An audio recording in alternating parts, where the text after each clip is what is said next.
Once there was a man unlike no other, always full of laughter.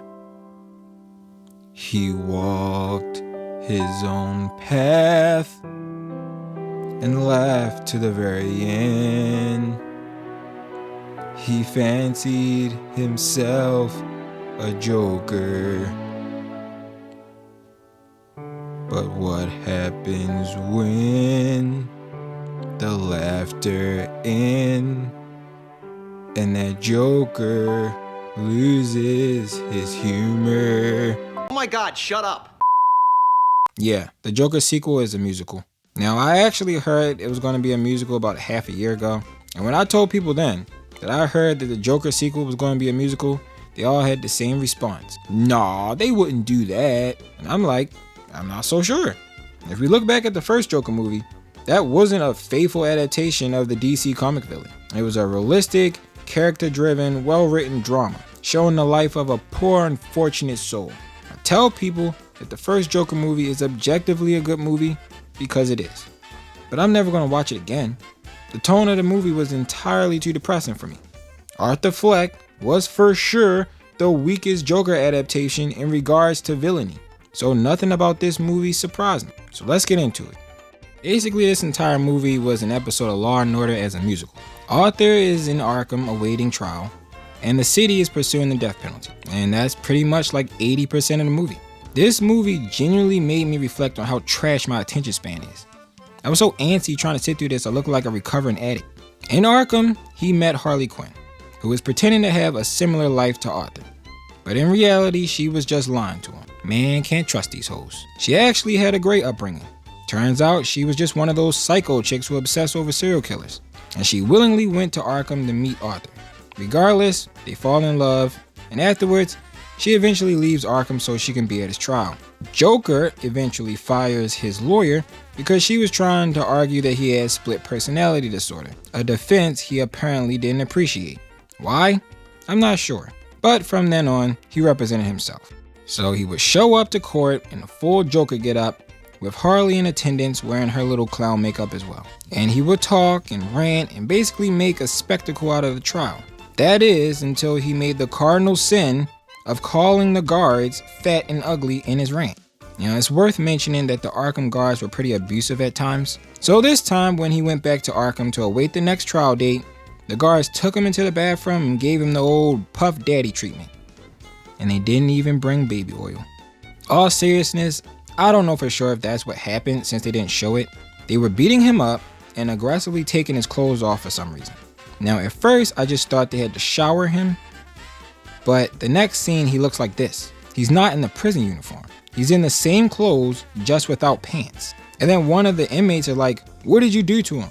I'm getting Booty Warrior vibes from this scene, even though that doesn't make a lot of sense.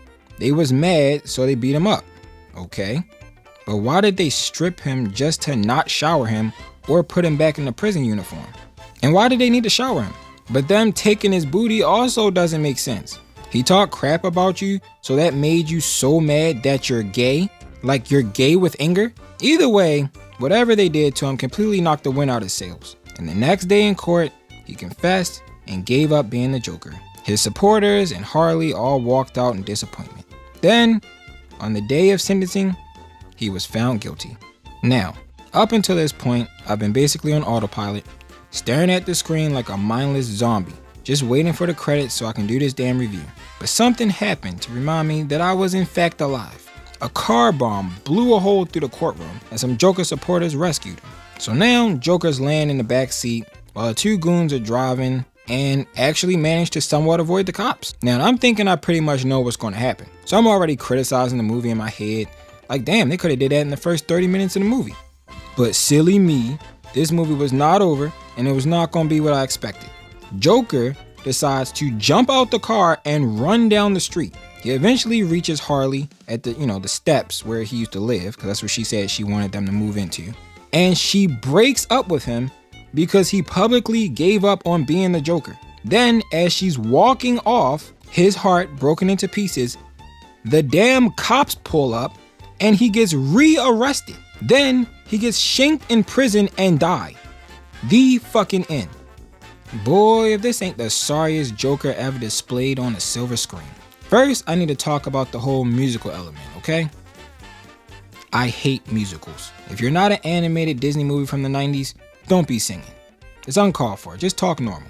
One thing I can say about those old Disney movies, those songs used to slap.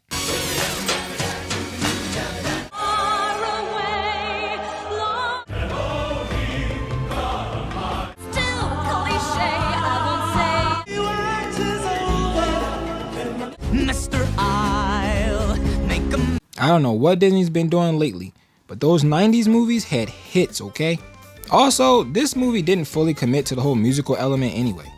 Most of the songs was just in his imagination, which just adds like an extra layer of pointlessness to it. Real musicals don't acknowledge the random song and dance numbers, but this movie does, which to me made the entire movie feel conflicted with itself. It's like the movie didn't want to accept that it was a musical. Next, I gotta talk about the biggest issue with this movie, and that is obviously expectation. This movie completely ditched what the last one set up, then had the audacity to advertise it as if he would at any point in the movie be out of prison doing Joker shit with Harley. No, that never happened. Every scene you see in the trailer where it looked like he's free doing Joker shit is a part of a song in his damn daydream. Most people were expecting him to break free and embrace his infamy and become a true crime boss in Gotham. Instead, he was just a disturbed loser who fell in love, got beat up, possibly got his butt took, got dumped, then got killed in prison. Not to mention he publicly gave up on even being the Joker. Now, I will say the acting was phenomenal.